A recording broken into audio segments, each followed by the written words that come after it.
I got this!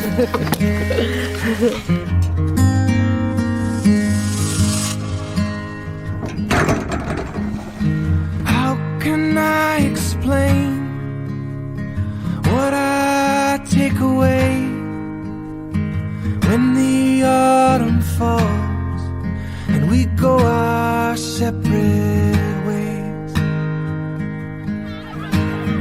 What is it exactly? How can I describe all that I discovered by that fireside? Some things aren't defined. Some things they're just right. 'Cause it's more than the green of trees. It's more than the summer breeze. The smell of rocks and water washing over me. It's more than the orange fire. It's more than the fishing wire. It's more than the cabin walls or that morning bugle call. It's something you can't touch, but you can't hold so dear.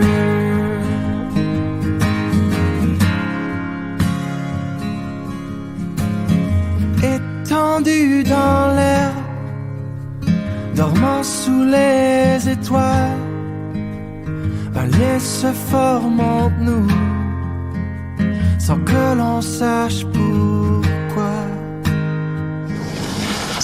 Et à partir de ce moment, Adiós, soldado. il ne pourrait briser le sens d'appartenance que ce temps a créé. Some things don't need words. Some things they just work. 'Cause it's more than the green of trees. It's more than the summer breeze. The smell of rocks and water washing over me. It's more than the orange fire. It's more than the fishing wire. It's more than the cabin walls or that morning bugle call. It's something you can't touch, but you can't hold so dear. And maybe it's not much, but I'll be back next year. I'll be back next year.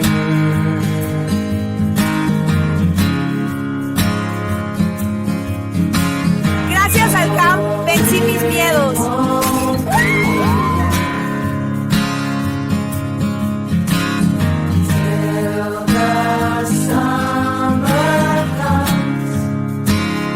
I'll be back next year. It won't be long till the summer comes. Oh, it won't be long. It won't be long till the summer comes. It's more than the green of trees. Спасибо, лагерь. It's more than the summer breeze. Till the summer comes. It's more,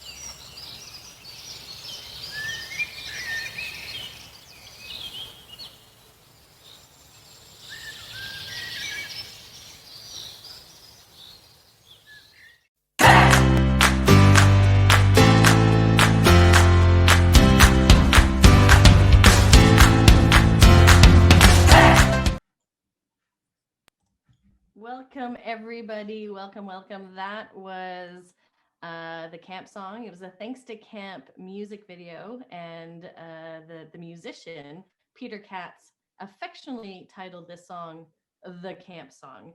And we can include in the link the ICF Thanks to Camp video. Thank you, everybody, for being here with us this evening. I see many, many countries represented around the world, meaning many different time zones. So for all of you that are just waking up or maybe even watching in bed, I especially send my gratitude to you for showing up today. And what a great day that we have. My name is Gabrielle, and I'm your host for this evening. And I'm going to do a little bit of housekeeping just before we start. So to help with the facilitation of this evening, we're asking that in your, where you put your names, if you could include your name and your country, as well as the number with the language that you are most comfortable using.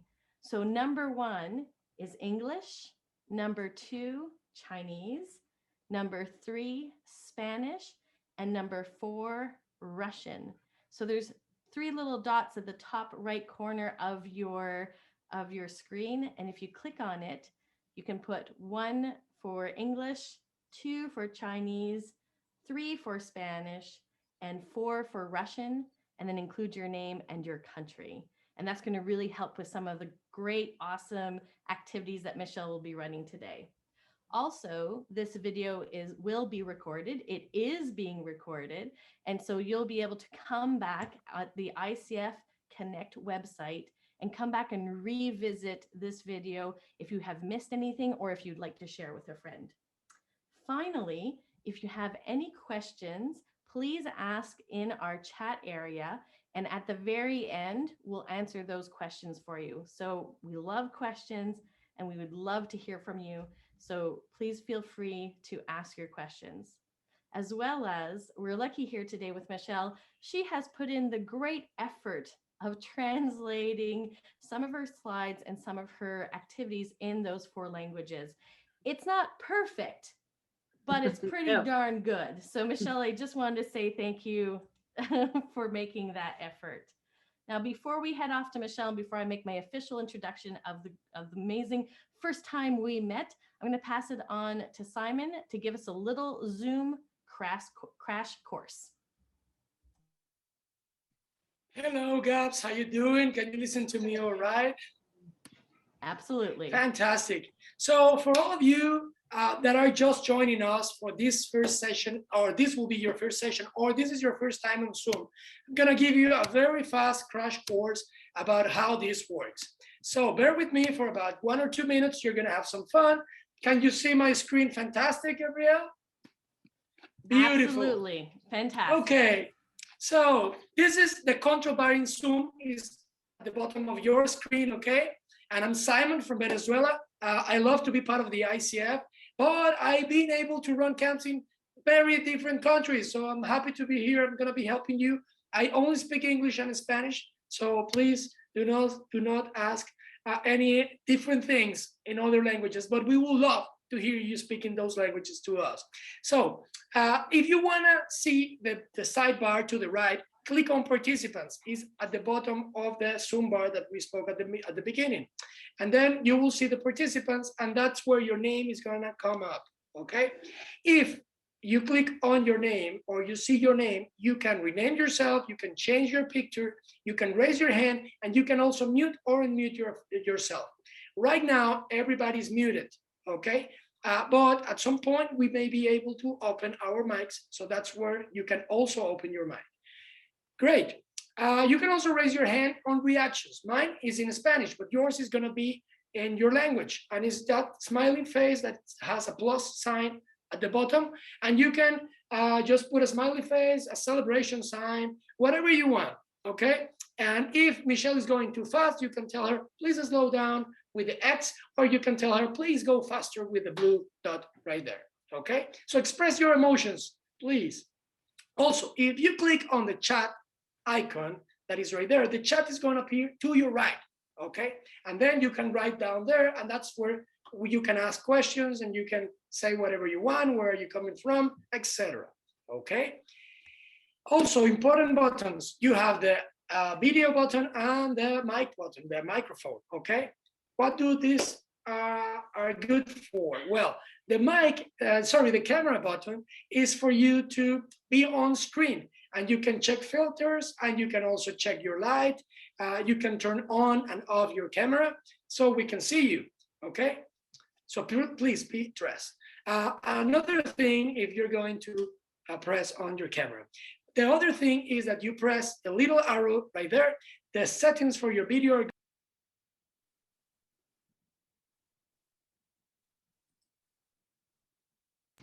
are somebody muted me. Thank you very much. Now I can speak again.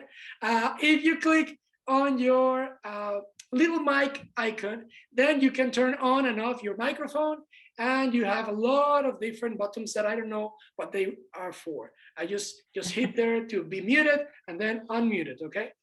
Click on the little arrow if you want to see the audio settings displayed. And as I said, I don't know what are they good for, so just go looking around and checking what's happening there. So let's see if you understand a little bit of this crash course. Let's see if you can go to your chat. Remember, go to your icon, chat on the bottom of your screen. Go to the right bar that is coming up. There is the chat, and let us know how are you feeling today. If you're feeling snappy and happy, please put a 1. If you're feeling like a little bit hulky, please number 2. And if you feel like spreading lots of love, please give us a 3. And if you're just chilling out and having it cool, give us a 4. Oh, I see people is coming up with a lot of different emotions. That's fantastic. Please keep going, keep going. Oof. Good thing that this is over, and now it's Gab's and Michelle's turns. Please remember that you can hit the participants or chat buttons if you want a clear screen.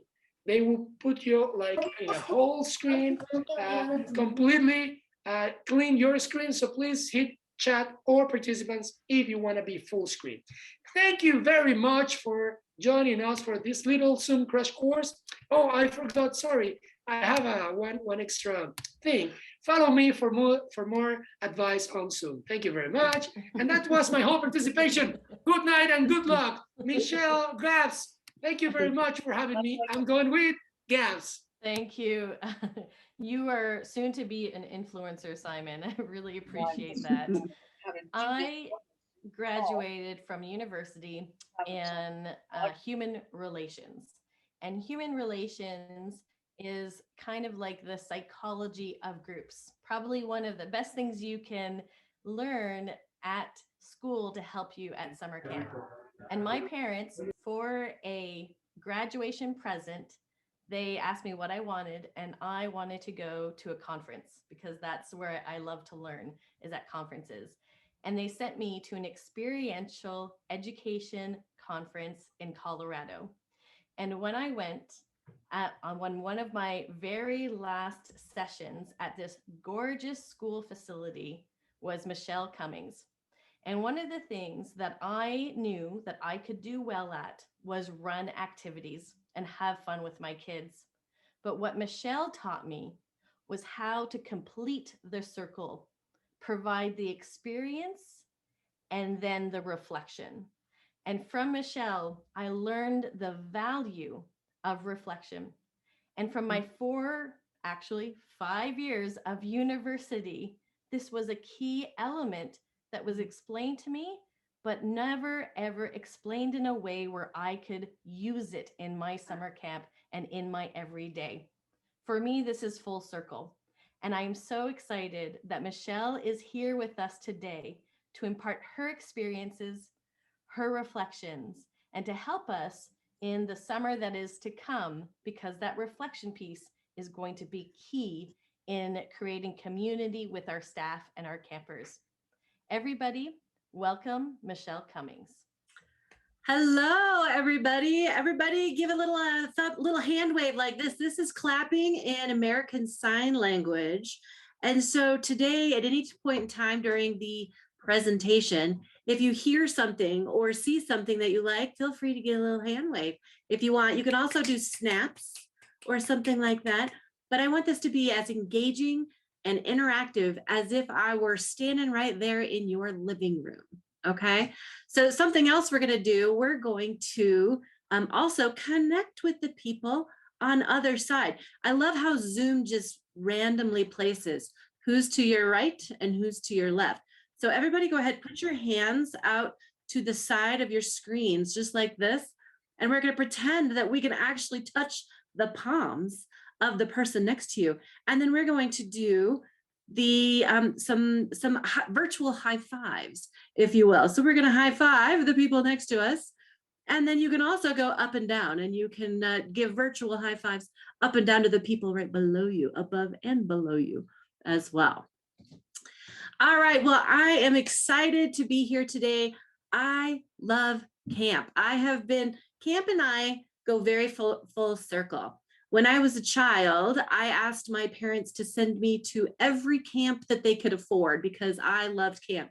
There was one summer I went to 10 different camps because I loved meeting new people, seeing new places, and some of them were only 1 and 2 day camps, but others were much longer. They were a week long, and so I love camp. I am a product of camp. And then I became a camp counselor once I got a little bit older. Eventually, I became a camp director. And then I became a parent. And so now I have campers. And then I also do camp training for camp staff now. So I'm a provider to the camp industry as well. So I really feel like I have hit camp in a lot of different ways. And I know that it has definitely helped shape me and make me who I am today.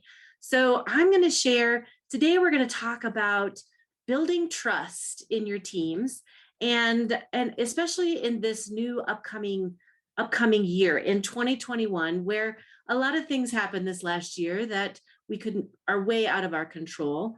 So now we've got to build trust again with our campers, with our families, and with our staff.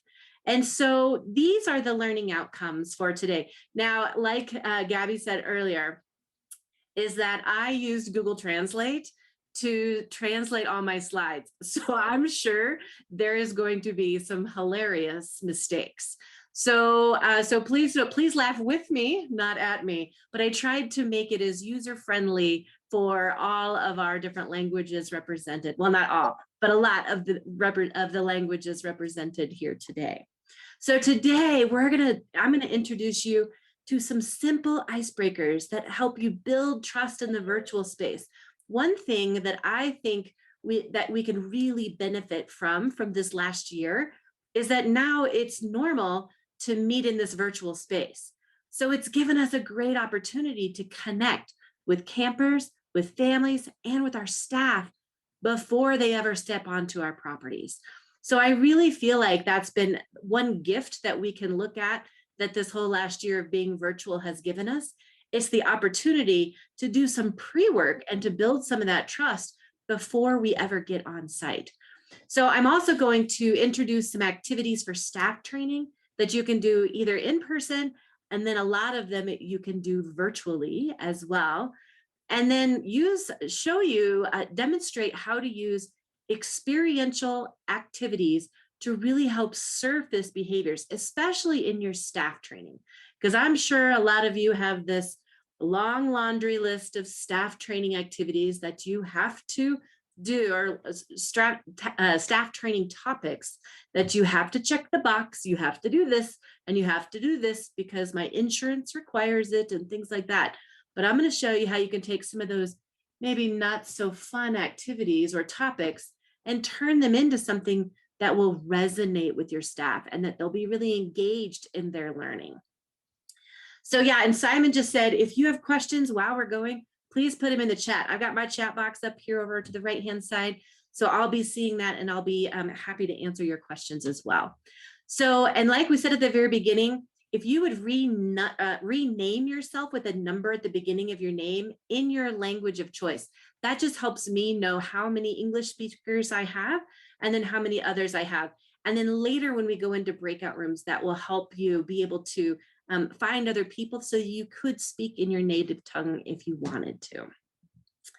Okay, so we just did the virtual high fives. Let's do it again just for fun. Everyone go ahead and stick your hands out to the side of your screen so that you can touch the hands of the person next to you and give everybody some high fives. All right, we're gonna make this a very interactive workshop. We're not just gonna be sitting the whole time, because what I find is that when people are engaged in their learning, they will remember it much better than if they're just sitting and watching. So we are going to be engaged in our learning tonight. All right, so one thing that I love to do is to create icebreaker prompts. You know, that first 5 minutes of every virtual meeting that you're just kind of waiting on people to show up late, right? So what I like to do is put some sort of slide up on the screen that gives some different icebreaker questions that people can answer. And then you just invite people to use the chat box and open up the chat, pick one of those, and then they can answer in the chat box. Or you can just invite people to unmute themselves and just share right there in the virtual space. So, so again, I translated all of these into the different languages. And in my handout that I will have the ICF staff send to you afterwards, I have all of these images built out as JPEGs ready for you. So that way then you can use them. I intentionally did not brand them and put my logo, the Training Wheels logo on them. So you could snag them immediately, just have a tool that you can use right away. So that's one thing that I love. So let's go ahead and let's open up the chat box, and let's go ahead and everybody pick one of those questions. Where are you from? Your favorite campfire activity, your favorite sweet treat, or your favorite camping activity, your best camp meal, and your favorite item to take camping. Pick one or two of those and go ahead and put your answer in the chat. And let's see what all questions we have. Kiki has favorite sweet treat is a lava cake. I'm a big fan of the lava cake myself. What else we got here? Let's see here. Oh gosh, I hit the wrong button when I went to go look at my chat box. There we go. Okay, perfect. All right, Woody says mac and cheese is the best camp meal. What kid doesn't love mac and cheese? What adult doesn't love it? Bree loves s'mores. Laura likes to take a bird book camping. I love that. Kiki also said she was born in Indonesia. That's cool. Let's see here. Kenny says he is currently living in Indonesia from the USA. Best camp meal is s'mores. You're going to like one of the activities I have later then. Bow and arrow is Alex's favorite camp activity. Banafee, is that where you were born, Alexia? Best camp meal is mee goreng. Oh, I would love to learn more about that. Asado negro, that sounds amazing. Awesome. Camp or any activity your favorite is canoeing. So isn't this awesome? Just in this really short time here, we're now starting to learn things about our participants. And this can be done in that first 5 minutes when there's nothing really happening, but we're all just kind of staring at each other in Zoom and kind of checking out who's here. This is a great way for you to use use this first 5 minutes. So we're actually using that time to connect with one another. And then you often, I mean, how many people just put s'mores in as their favorite camp meal? Now we can find similarities and commonalities that we have with people based on what they have put in the chat box as well. Oh, Jesus says lemon pie. That is an awesome one as well. Very good. All right, cool. So another thing, somebody just put in the chat box that they always take a deck of playing cards. Jennifer said that. Well, here's a great activity you can do also in the virtual space, but you can take some of these prompts with you as well if you are doing the in-person. So if you had an image like this, you could ask your participants to bring a deck of playing cards with them to your virtual meeting. And then, so tell them to bring ace through 6 with them. And then you could put up one of these slides. Then they can shuffle their little deck, turn over their top card. And then I drew a number 6. So I would answer, name 6 movies that I enjoy. You can either populate the chat box with them again, or you can have people unmute themselves and things like that. I could pick one person that I see in my gallery view, and so they could unmute themselves and answer. And then you could have everybody else point to that person wherever they are in their Zoom gallery view. That's also another way to make it fun and interactive, because it's kind of crazy because you're never in the same, Zoom never places you in the same spot. So for instance, put us in gallery view for 1 second. There we go. All right, so now I'm just gonna ask one person to unmute yourself and just say, let's see here, what was one of the playing card ones was, what is one thing that you would still like to learn how to do? So I'm gonna have whoever I say unmute themselves and answer that question. And then everyone else is gonna point to where that person is in their gallery view. And so it's a way to make it really interactive. All right, so Laura, I see you in my gallery view. Go ahead and unmute yourself. What is one thing that you would still really like to learn? Can you unmute yourself, Laura? There you go. I would really like to learn how to whitewater raft. Ooh, whitewater. All right, everyone point to where Laura was in their gallery view. Okay, awesome, nice. All right, Laura, you get to pick the next person. The next person, you go ahead and your question is going to be, name your 2 favorite holidays. Laura, who do you want to go next? How about Manny? Manny. Go ahead and unmute yourself, Manny. Hi. Hi, do you hear me? There you are, I see you, everyone. All right. What are your 2 favorite holidays? The first one is New Year, of course, because this is a celebration of our families. It's unite our families. And the second, I think, I don't know, maybe firstly that came to my mind, it's the 1st of June, the celebration of our children our children in countries. Awesome. This is the day of the children. Cool. Thank you. Thank you so much for sharing. So that's just another simple way that you can create a little bit of engagement and movement in the virtual space that's fun. If you go back and you watch the video of that later, then everybody is smiling and having a good time while they're kind of searching and looking for that person in their gallery view. And then, to see everyone pointing in some fun different ways as well. So just another way to make the virtual space engaging, but then also still have some, be able to get to know people in the virtual space as well. All right, I'm going to go back to sharing my screen.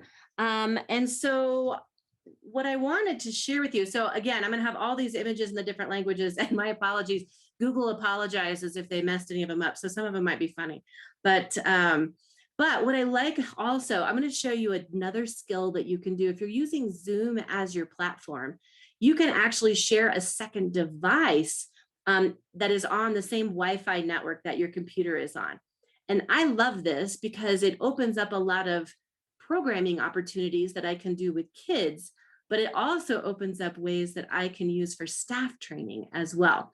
So in this photo here on your screen, you'll see that I have an iPad stand here. And so this stand is holding my iPad and it's shining down on the top of my desk. So what I use is my camera app on my iPad on my second device. And I select screen mirroring on the device. And then it will naturally start, as long as my device is on the same Wi-Fi network that my computer is on, then it'll locate Zoom. And then all you have to do is select share, and then it will find your second device. So I'm going to show you what it looks like from the Zoom control panel, is that when you hit share, there is a button here that says share your iPhone or your iPad. So if you select that and hit share, then you'll be able to share a second device. So now I'm going to stop sharing my PowerPoint screen, and now I'm going to go share my iPhone and iPad so that you can see what it looks like.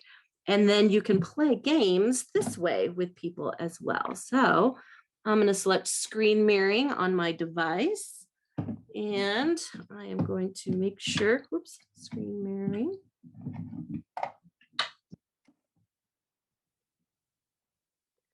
screen mirroring and Zoom. Here we go. Make sure that this all works.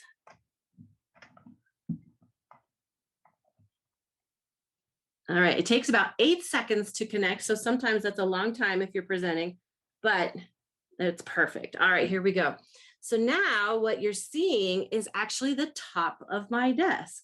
So I have those same playing cards that, different things that I had on my screen there. So now what I like about this is that what I can do is I could actually shuffle a deck of cards for a group.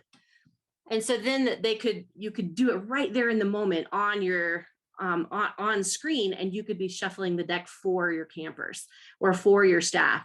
So that would be number 4. And so the 4th is who are 4 important people in your life? And then the next one, that's the movies one. What are 6 movies you enjoy? The next one would be, what are your 5 favorite foods? Number 3 there is name 3 places you have visited. So it's just an easy, fun way. Again, you could do that in that first 5 minutes of any of your virtual meetings. And that could be a fun way to just get people engaged. So that's if you were using playing cards. Now, another thing that you could do is a little play on words, but I like to call them dice breakers. So dice breakers, let's see, I'm trying to put these in the same order all the time so so your eyes know where to look. But you could also do the same thing with rolling some dice as well. And so then you would answer the question that matches with the dice. So, so what would you cook if you really wanted to impress someone with dice number 5? Dice number 3 is, what is one of your favorite childhood memories? And then you could just pick up the dice again. I like using the green one because it's a little brighter and it's not the same color as the actual cards themselves. And if you get the same question again, that's totally fine. There's question number 6. What's the most creative thing you've ever done? So you can customize these to be whatever you want. What's the best $100 you have ever spent? So anyway, so that's a good, another great activity that you can do in the virtual space. And don't forget that whatever you do as an icebreaker, you can also do as a debriefing activity. So here is what I call the dice debrief as well. So don't forget that when you are creating your icebreakers for the virtual space, you could also do the same thing with your reflection questions. I love that Gabs said the story at the very beginning that she learned how, the importance and the value of debriefing when she came to one of my workshops, because debriefing is one of those things that we sometimes don't leave enough time in the end of our day or the end of our programs to do. And in my opinion, it's one of the most important skills that we do at camp, is that we have the experience, we get kids to think about why we just did this, and then how is that relevant? How can I use that skill then back in the real world? And that's where the magic happens, in my opinion. So don't forget to debrief. And again, I have all of these as JPEGs that you can use after the program as well. All right, and then, if you wanted to, there's lots of other games that you can play with these as well. Those are the main ones that I wanted to share with you, though. So, let me go back and share my this here. Here's all those dice breakers that I'd showed you in the 4 different languages. So kind of a dice games or a little play on words. I see Bree asking, does a USB camera require another program? No, actually, if I go back one slide, Bree, let's see here. If you click on this advanced button, so let's say maybe you don't have an iPhone or an iPad, you could actually, if you click on this advanced button, you can share a second webcam. So if you have a second, even one that would sit on top of your computer, if you shared that, that's where you could actually shine something down on the top of your desk and use that as well.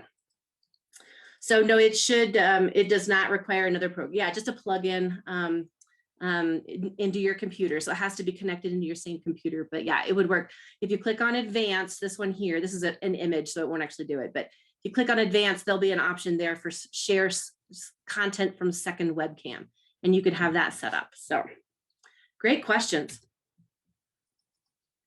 All right, here's your Icebreaker one. And there's also some great online dice rollers as well. So if you click on this, let's see here, got it, okay, here we go. There's also some great online dice rollers that are totally random as well. So, and I'll put a link to this in the chat box so that everybody has access to that. But that's a great way to do it right there in the virtual space. Even if you didn't have the second webcam, you could have, you know, your slides up, a photo up for them to look at, and then you could just be clicking on the second, on that online dice roller as well. All right, and then again, don't forget, most icebreaker activities, you know, can also be reflection and debriefing activities. So, okay, and there they are in all 4 of the languages as well. Okay, so one thing I really wanted to talk about today of ways to build trust with your campers, your families, and with your staff is around really addressing and talking about comfort zones. Now, comfort zones are different for everybody, right? What's comfortable for me is going to be very different for you. I will say that last March, when the world shut down, or at least March here in the United States anywhere, depending on where you are in the world, it might have shut down at a different time. But last year when the world shut down, I had never really facilitated a lot of virtual meetings or activities.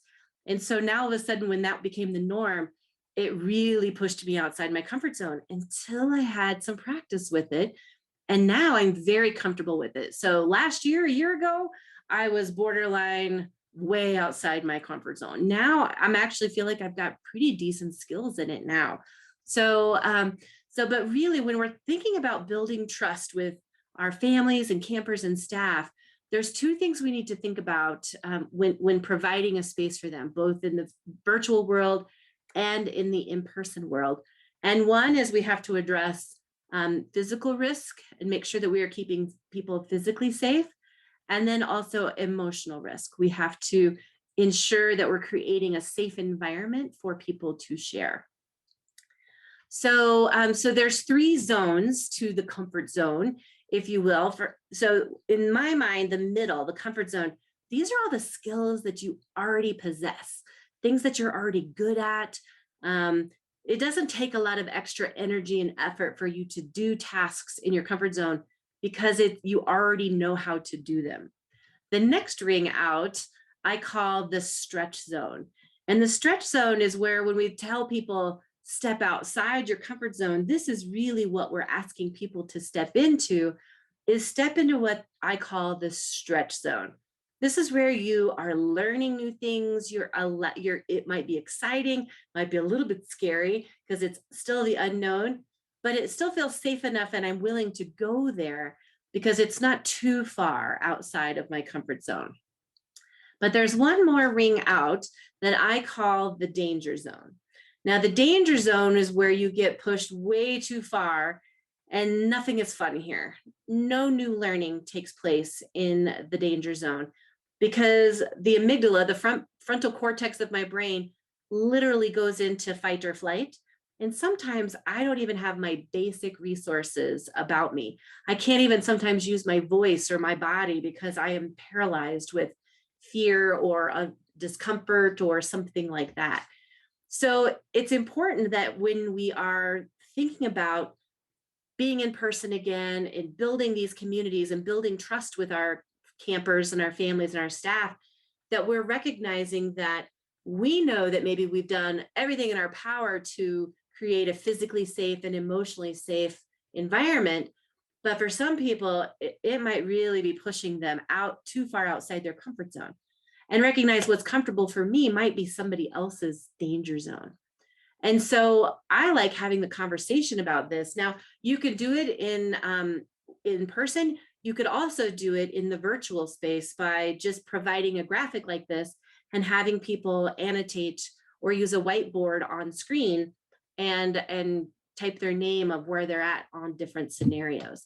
In person, I have this big tarp that I love to use that has those three different, it's basically just a big giant bullseye that's about 20 feet wide.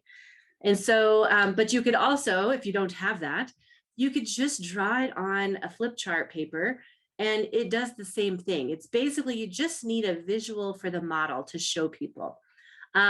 You also could take that flip chart paper and just put it right on a table, and then you could have people point to where they are on the different scenarios. This one here, I have a small version of it here. You'll also see that there are a lot of toys sitting on top of it, and that I asked all of my participants here, this was pre-pandemic, so we're not masked, but to pick an avatar. They got to pick a toy out of the box to represent where they would place themselves on the comfort zone tarp. And many of them said that that helped them feel a little more comfortable, especially on some of the harder topics that I might have asked them about, to place their avatar on the comfort zone bullseye rather than pointing with their finger. And then you could just put down a bunch of ropes on the floor as well if you want to do the larger floor exercise. So ropes work just fine as well. If you had 3 different color ropes that match the, I love the metaphor of the stoplight. Green means go, yellow means caution, and red means stop. You know, the danger zone, for me, that is a hard stop because no new learning takes place in the danger zone. So I want people to be able to have this language, so that way, if they say to me, I'm getting really close to the danger zone, then that means I know I need to take a quick time out and stop what I'm doing and ask questions and see if we can figure out ways to pull people back into the stretch zone or the comfort zone.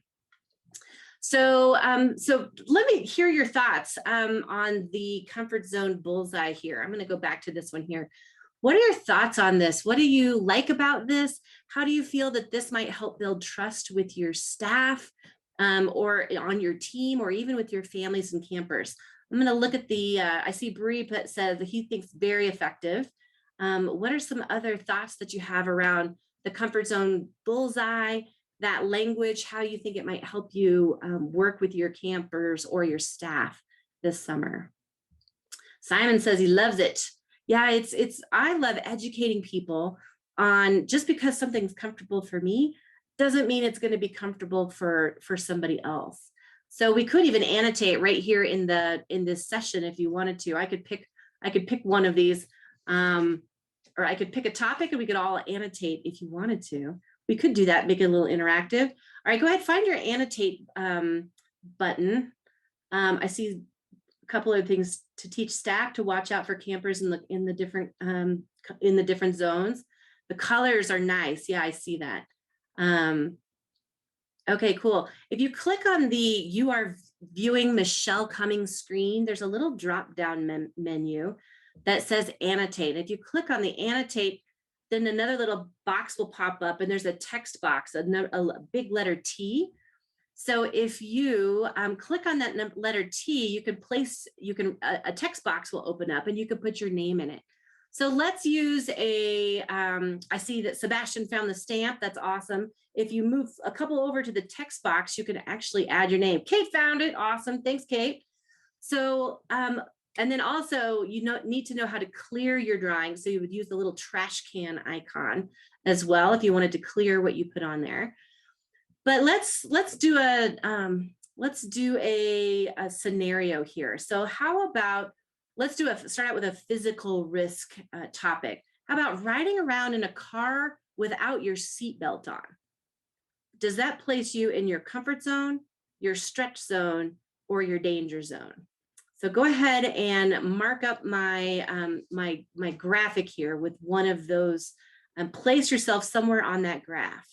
I see Bree's in the comfort zone. I see Laura is right on the brink of stretch zone and danger zone. Martha's in the danger zone on that one. So this is why I love perspective, is because look, there's a couple people in the center on comfort zone. Look at how many people we have out here on the danger zone. That's really good information for me to have. So let's say maybe you were going to have the kids go canoeing at camp, but you knew that a lot of them had never been canoeing before. Let's say, all right, so I'm going to go ahead and clear all drawings for a second on that topic. Now let's do the topic of going canoeing. Does that place you in your comfort zone, your stretch zone, or your danger zone? Go ahead and annotate on the screen where you would place yourself here. I see Kiki has put stretch zone. Please feel free to use the chat box if you can't annotate. That's totally fine. I love it. So, so Kiki was on danger zone for the last one. She is on stretch zone for this one. Bree says, here in the Philippines, traffic rules are just suggestions. But in the US, you have to use the belt. That is correct. You are correct. They are a big fan of that here. Rita says she's in the danger zone on this one. So and let's see here, Ella says between comfort and stretch zone. So what I like now is like, especially this is great on your staff to do as well, to find out who is this comfortable for. And do you have anybody on your staff that maybe this might be a danger zone for? That'd be really good information for me to know before they even step on property, so that I know if I do ask somebody to do something with canoeing, whether that might push them really far to do it. Whereas for other people, I've got a pretty good list of people here in the middle that I could call upon, and that's very comfortable for them. So it gives you good perspective. Love it. All right, I'm going to clear all drawings on this one. Now let's think about emotional safety or emotional risk. How about singing a solo in front of a group of people? Would you place yourself in your comfort zone, your stretch zone, or the danger zone on singing a solo in front of a group of people?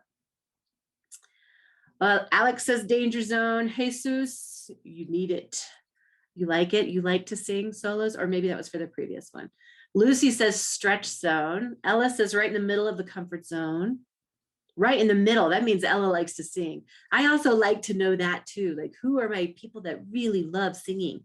So even if we look at this, we've got people, Laura is off the chart over here. She's like, someone, who's this over here in the orange is like way off the chart. Over here, Bree is over here, does not want to sing a solo in front of the group. So again, really good to know, and I can learn. You can also save these images. So there's a little save button next in your Zoom navigation bar. You can save that image, and it'll put it in a little photo for you. So if you want to go back and look later to see who commented on which ones and where they place themselves in the different zones, then you'll have an idea of what it looks like. So that's kind of a cool feature too. Okay, cool. So now you get kind of, here's a way you can use it in the virtual space. And then here's all the different ways you can use it when you're in person as well. Now I'm going to show with you, we've been now sitting for a little bit. We've been going for at least 45 minutes now.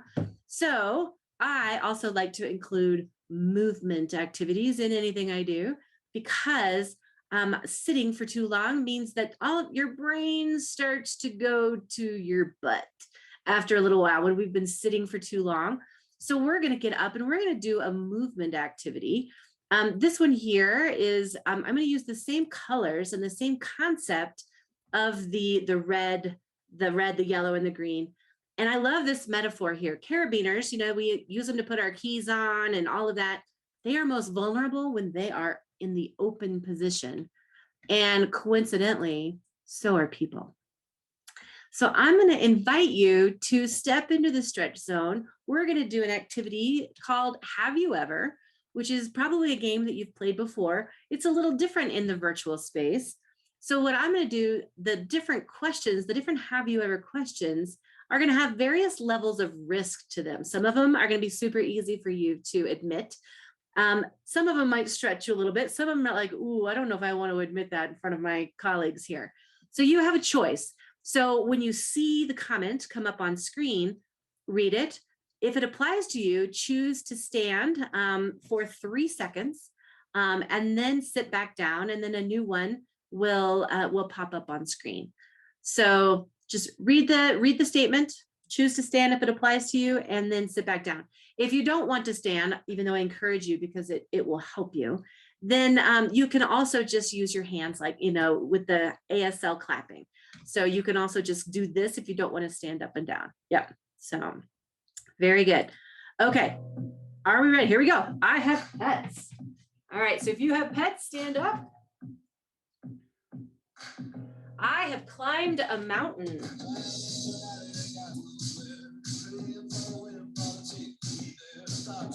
I have more than one sibling.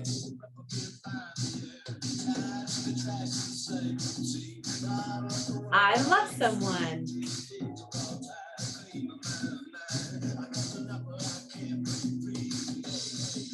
This is my first ICF conference.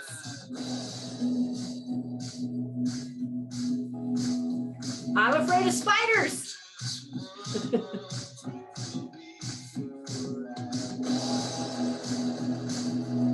Teaching virtually really stretches me.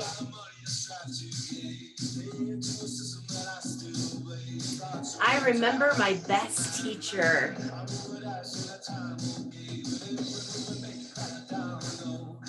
I have been homeless.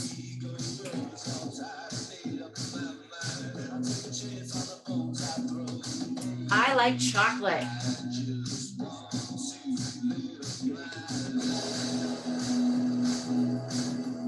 I would cry if I lost my phone.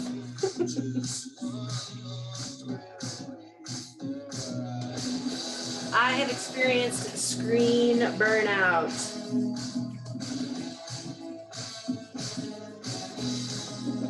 I'm a hugger.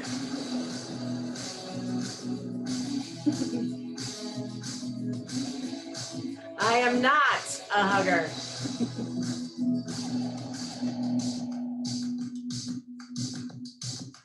I have gotten a speeding ticket.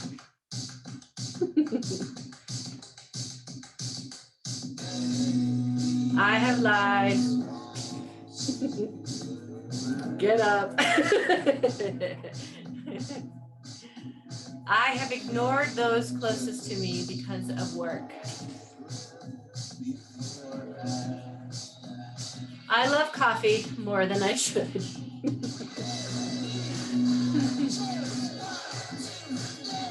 I have felt left out.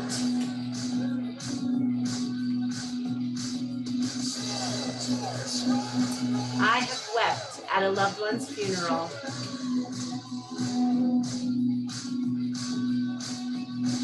I have gone skinny dipping.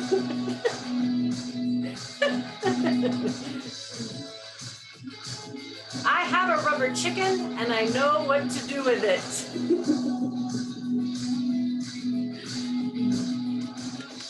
Yay!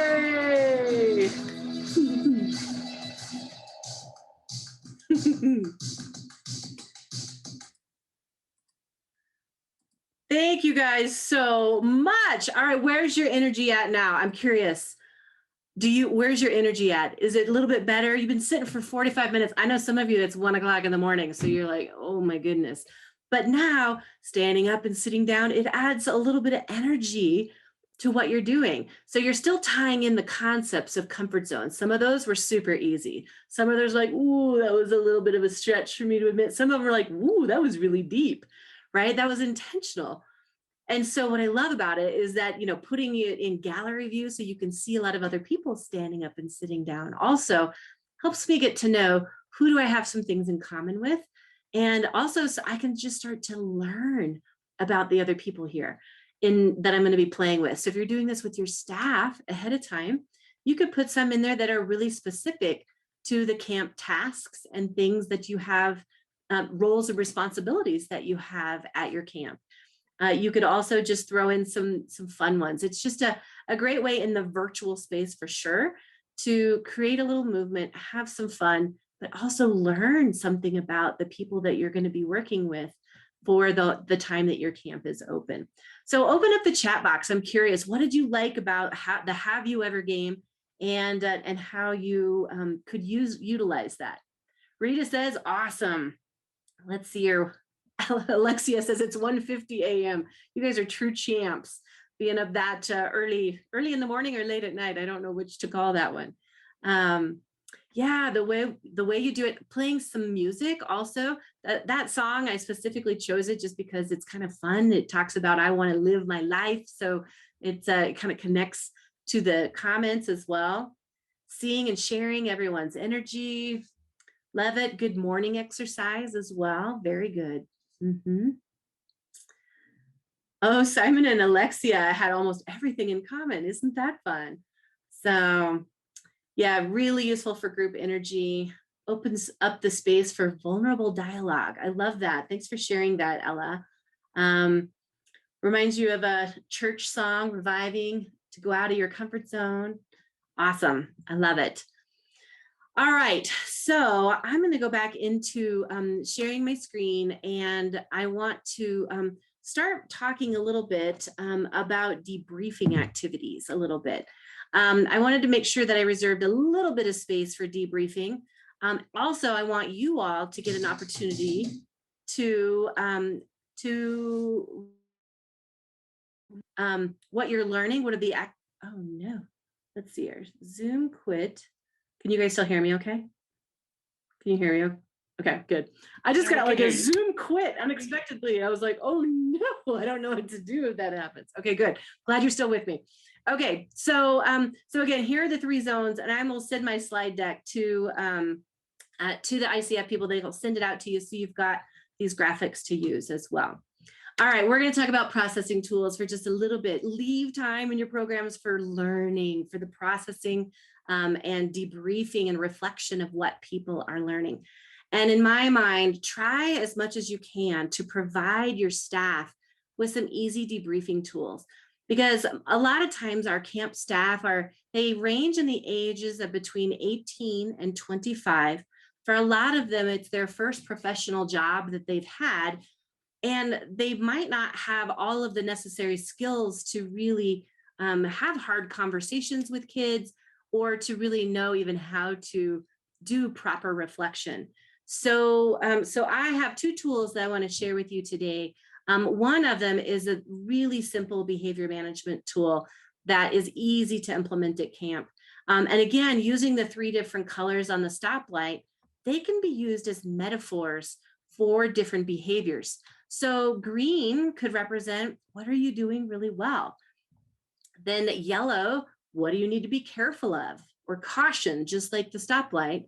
And then red, what are something you're doing that you need to stop doing? And so I show this little photo here of the pony beads on a little key ring here. And I have one here that I'm holding up in my gallery view. It's like the most inexpensive stoplight that you could possibly purchase.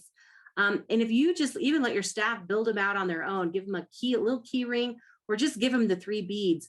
Now, all of a sudden, they have a little processing tool that they can go, and when a kid is demonstrating something that they don't want them to do, they can show them that red bead and say, hey, you're doing this behavior right now. Like, just a little bit ago, I kind of saw you kind of punch Bill in the arm over there. And I could tell you really didn't like it. I know you were probably just being fun and doing a bro punch or whatever, but we need to make sure that we're keeping our hands to ourselves. So that's a behavior I'd like you to stop doing, right? So all you have to do is just show them that. Now, a stoplight can literally look like whatever you want it to. It could also, I love the big Legos. You could make it look like this. If you've got tennis balls at your camp or any type of ball, I just took a marker, a permanent marker, to 2 of them, because this one came yellow, but I just took a permanent marker to 2 of them, and it gave me an instant stoplight. And what I like about that is that then I could pass around 1 of them at a time, and we could have a really good focused conversation. What's one thing that the group is doing really well that I want them to continue doing? What's something maybe that we need to be careful of? Maybe it happened today, it didn't feel so good, so maybe we should be careful about that tomorrow. And what's one thing that happened today or behavior that popped up today that just wasn't helpful? Maybe we should just stop doing that and not do that tomorrow. So it gives kids ownership over a little bit of the process as well. So I love it. And again, equipping your staff with things that they can use in the field, in the moment, can be really helpful. And they don't have to cost a lot of money. They can be very inexpensive.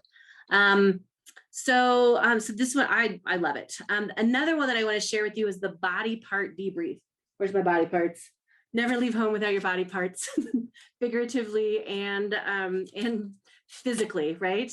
So I have this fun set of stress reliever kind of body parts. And what I love about this this reflection tool here is really easy for campers to understand. There's simple metaphors. So with your eye, what's something new you saw in yourself today? The heart could be a feeling you experienced. The hand could be, give a hand to somebody for a job well done.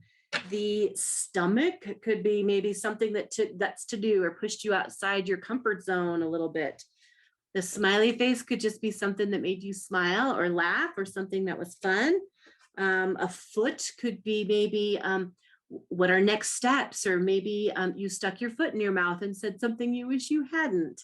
The brain could be something new you learned about yourself or somebody else today. I have some lungs. Lungs could be maybe, how is this a breath of fresh air? Or maybe I need to stop and take a big deep breath. So I also made some postcard or some images in different languages on these as well. But so here are 5 of them that you could do, that you could use. But again, I like providing staff with tools that they can use immediately in the field. And so I actually found little tiny body part charms that you can put on a keychain as well. So I have them, I'm holding them up here. That gives you context for how big they are. But between these 2, I love them because then staff can clip them onto their water bottles. They can clip them onto, their keys or something like that. And between the stoplight and the body parts, then I have really great, easy to understand debriefing tools that will resonate with campers. And it's pretty easy for even a new person to debriefing and reflection to have some good ready-made tools for them right there in the moment that they could use. So we do carry these on our online store, but again, the pony bead ones is just super easy that you could make on your own. Okay, so next I want to share with you one of my favorite activities. It's the best activity. It's called As If. This one is my favorite one for you to be able to take this activity and customize it to fit your unique camp, your unique training needs. So, because it's a non-prop activity. And again, like I mentioned at the very beginning, when you probably have that whole laundry list of topics that you have to cover in your staff training. But I'm going to put a plea out here that whatever topics you have, go and find those topics that where you just sit and talk, put them into this activity, because it's really going to take, it's going to provide your staff with an experience first, and then they'll understand why they have to learn it.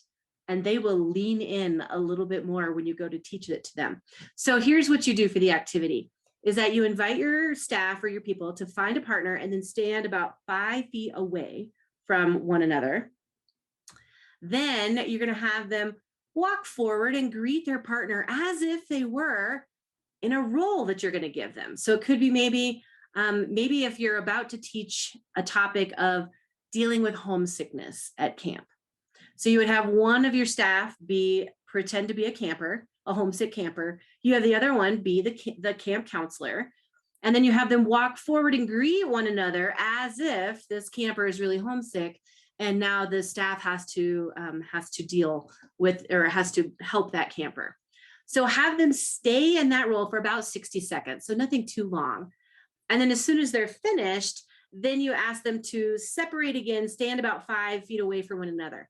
And then debrief that little experience. All right, hey campers, how did your staff do? How did your camp counselor do? Camp counselor, what was your camper doing? What were some behaviors that they did?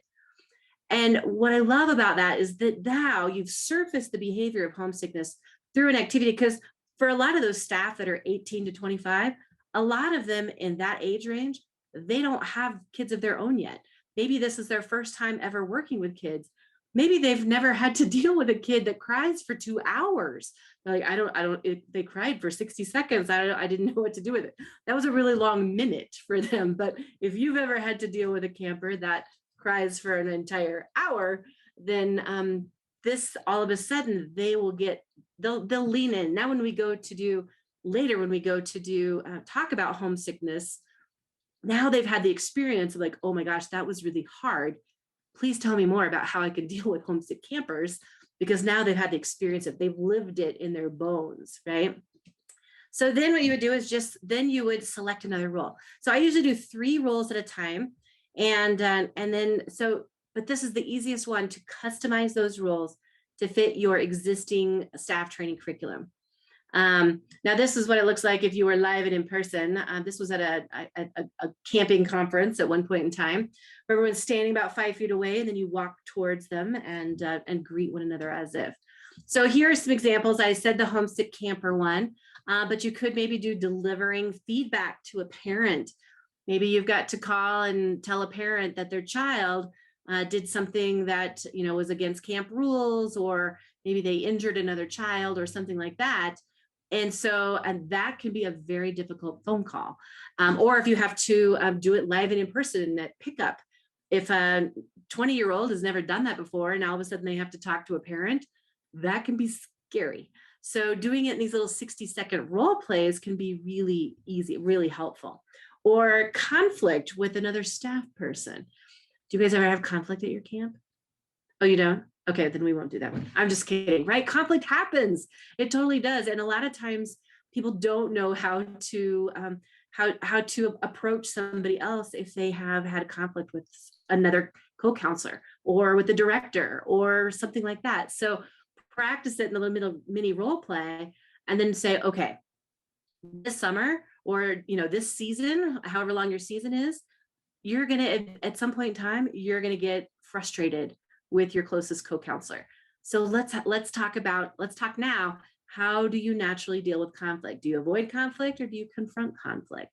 And let's have a conversation now before conflict happens, so we kind of know how to address it when it pops up later.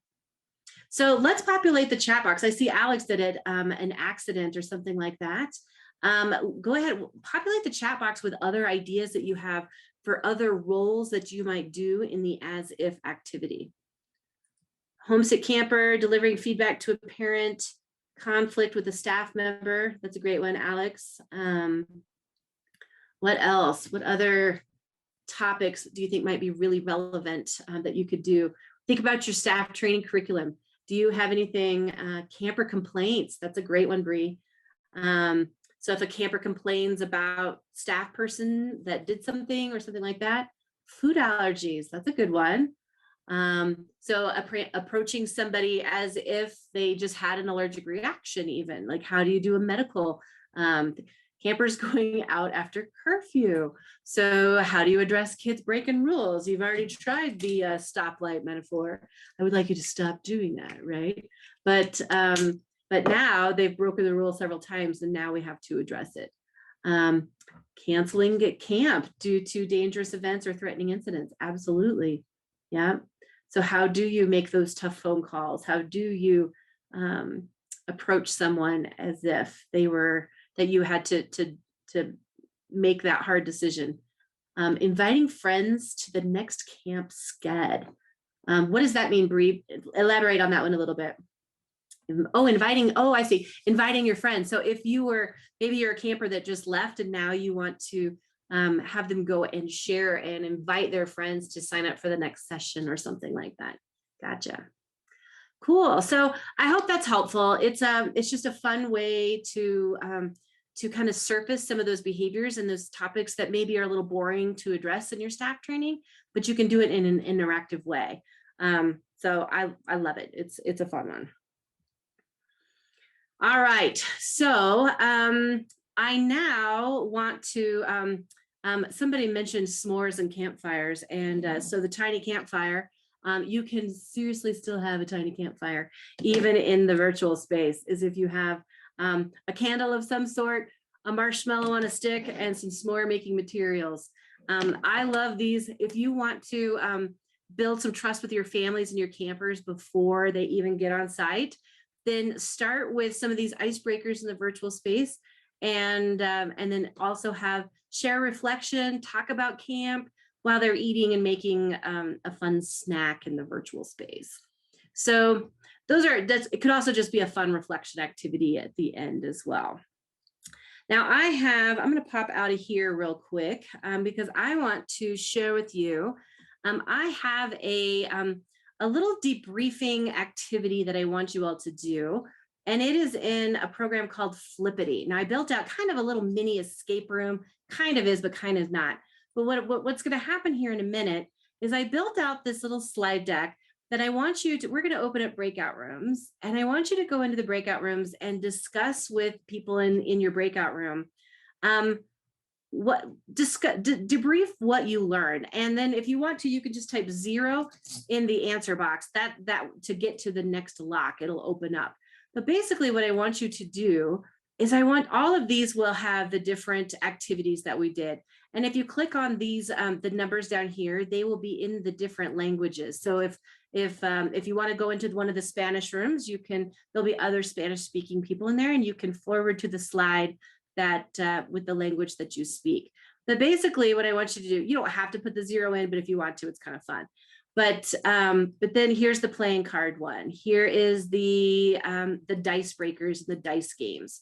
So the 5th one here was the comfort zones and things like that. And then here in the 6th one was the behavior management tools and the body parts debrief in the different languages as well. So what I want you to do is I'm going to open up breakout rooms and let everyone go in there for about 10 minutes or so. And when I open up the breakout rooms, you'll be able to select the language of room you would like to go into. So there's several English speaking ones. There's a couple Chinese speaking ones, Spanish and Russian. And so just self-select into one of those rooms. And then I'm going to put this link in the chat box right now. And then I want everyone to go and click on that link right there before we open up the breakout rooms. And if you click on that, it'll open up to those little locks that I just am showing right now. And then when you go into the breakout rooms, just click on those and you can fast forward through the slides. But basically, I want you to just debrief in your breakout room with the other people there. What did you learn tonight? What did you like about playing card activities? What did you like about the dice breakers or the icebreaker games? What did you like about comfort zone? And how can you apply what you learned here tonight with your own camps and brainstorm other ideas? Just use those 10 minutes wisely to go and connect and debrief and discuss with other people in your breakout room as well. All right, so I'm going to open up the breakout rooms now. You just have to select one of them and which language you want to speak. And then if you've got that link, you can just go and reflect with your new friends that you're going to find in that room, okay? Are there any questions before I open up breakout rooms? All right, I'm going to open all breakout rooms. All right, there they are. They are all open. So go ahead and just select one of the languages or which room you want to go into. And you should be able to self-select into those. And then I'll try moving people around so that way we end up with people in every room.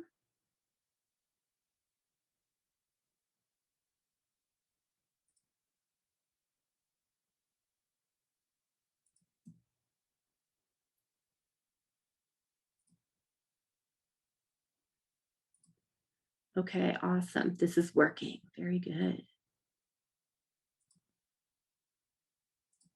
It's good that it's working, Michelle. So if you have any questions, just let us know. Here is Teddy asking how he gets into a room. Oh, okay, excellent. Yeah, Teddy could go into the number 3 room, one of the Spanish speaking rooms. Mm-hmm. And I can assign people as well. So I might do that based on the number you have in front of your name. He is Spanish. There we go. All right. Welcome back, everybody. How was your conversations? Did you have meet some new people and have some good conversations and what you're learning in your breakout rooms? All right, let's give a little handshake if you had some good conversations in there. Okay, awesome. All right, high fives to everybody on the sides as well for sharing your thoughts.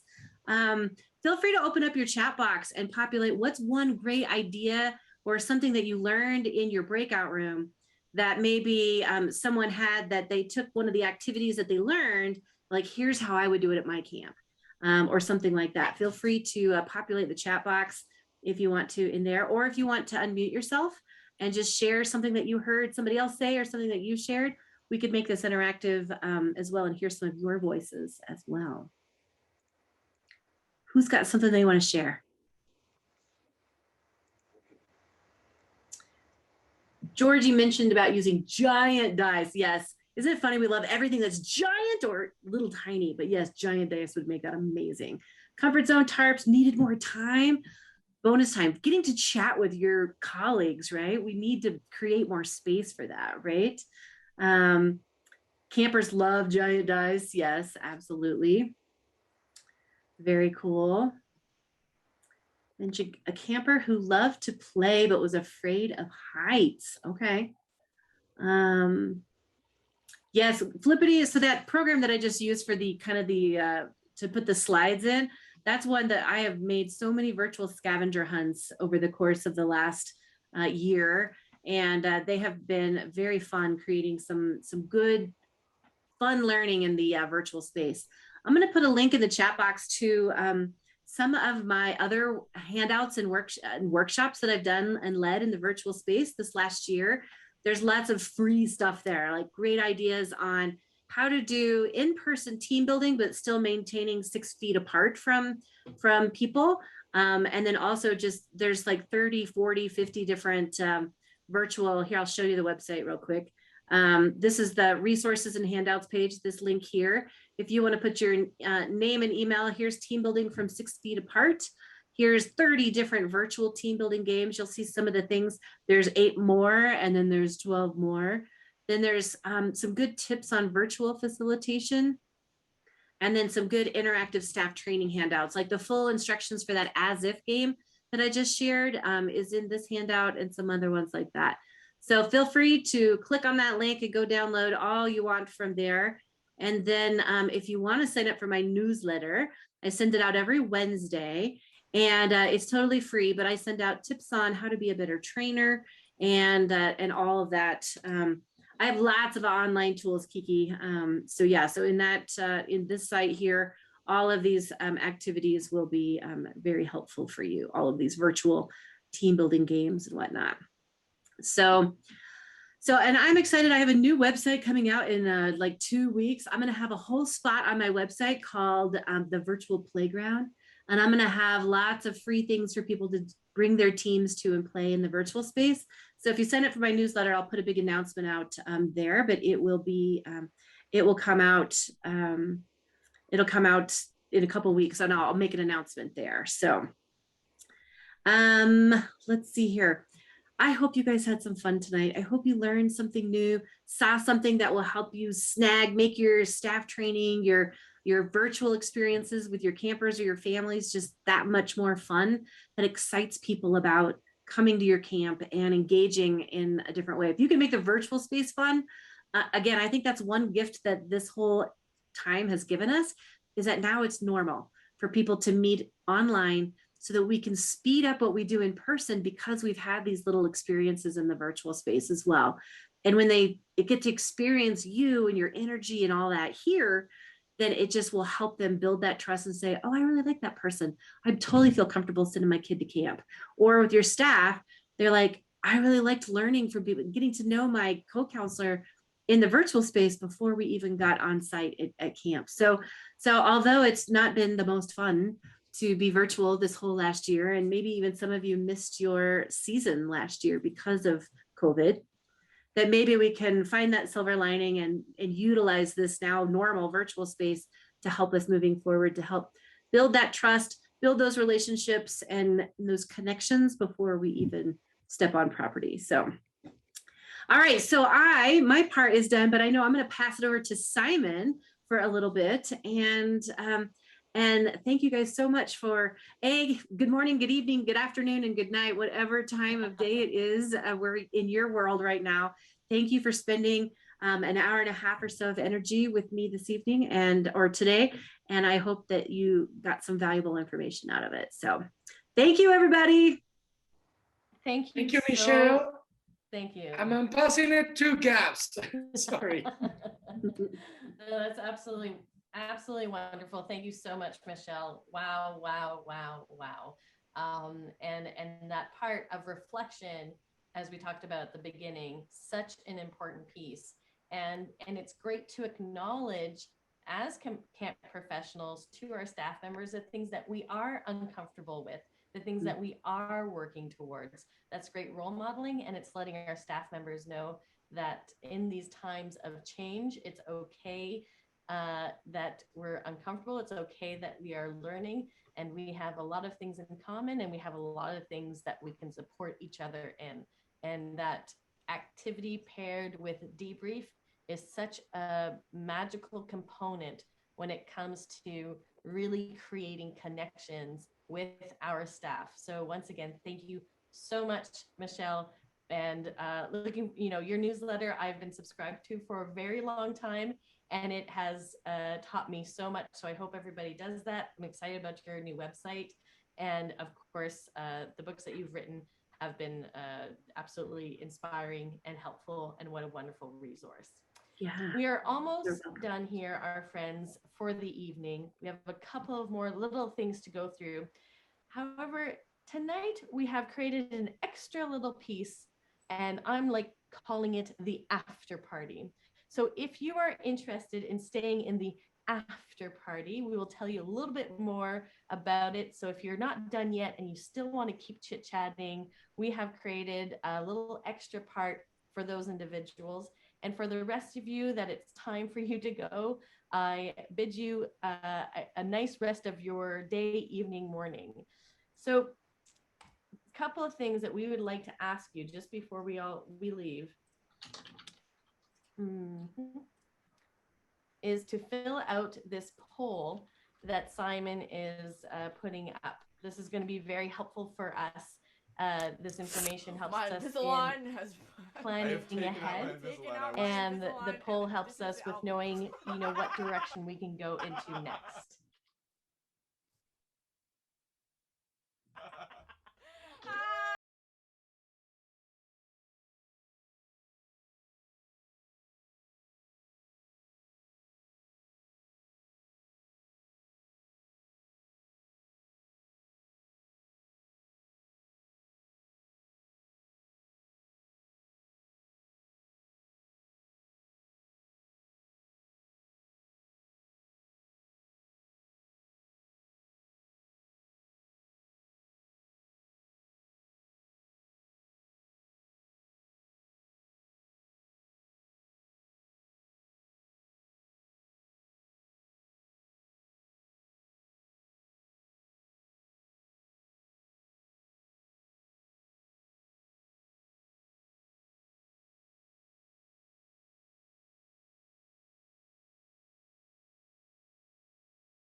Please feel free to continue on the poll if you need that time. I'm going to just share my screen for a moment. So what's very helpful for us at ICF Academy is for you to follow us on social media. We have all of the social medias to fit your needs. Facebook, Instagram, my favorite, and LinkedIn, and as well as Twitter. So the more people that share, the more people that connect with us, the more we can get information to you. And please, tag your friends so that they are sharing this content as well. The more people that are involved, the stronger we are as a community. Secondly, thanks to camp. We are running Thanks to Camp again this year. It is starting April 3rd. Thanks to Camp is not only a marketing campaign, it is actually more of a movement. And this is an opportunity for your campers, your staff members, your alumni, your associations, your organization to share your Thanks to Camp story. hashtag thanks to camp. From April 3rd to May 1st, we are encouraging camps from around the world to use the hashtag thanks to camp. And we will be speaking about it more. Please follow us on Instagram and Facebook. That's where you'll get the most information. And we look forward to hearing even more of your stories this year. Thank you very much, Caps, for that lovely end of our session. And we're going to roll the credits, but I don't know what's going to happen after the end credit. Yes. Well, next time we will be meeting with Dr. Gwen Powell, and she has assembled a phenomenal group to talk about resiliency within your staff from around the world. This workshop will be hosted on March 30th, and it'll be at 8 a.m. in the morning Eastern time. So right now we're in the evening in Eastern time, so flip that around.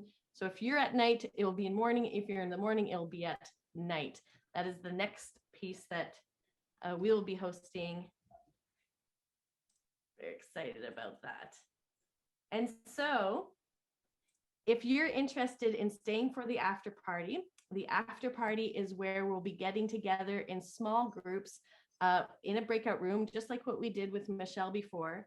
And our goal is for you to chat about some of the things that you learned from Michelle and how do you want to implement it this summer? What are the steps that you need to take to help to implement the tools that Michelle taught us? And how can you do that for this summer? So that's our big after party conversation. If you are interested, please stay. We're going to roll a small video. If you are not interested, please make sure that you leave before the video is over so that we can create the proper breakout rooms. And from me and everybody at ICF Academy, thank you very much. And I hope everybody has a lovely rest of their day.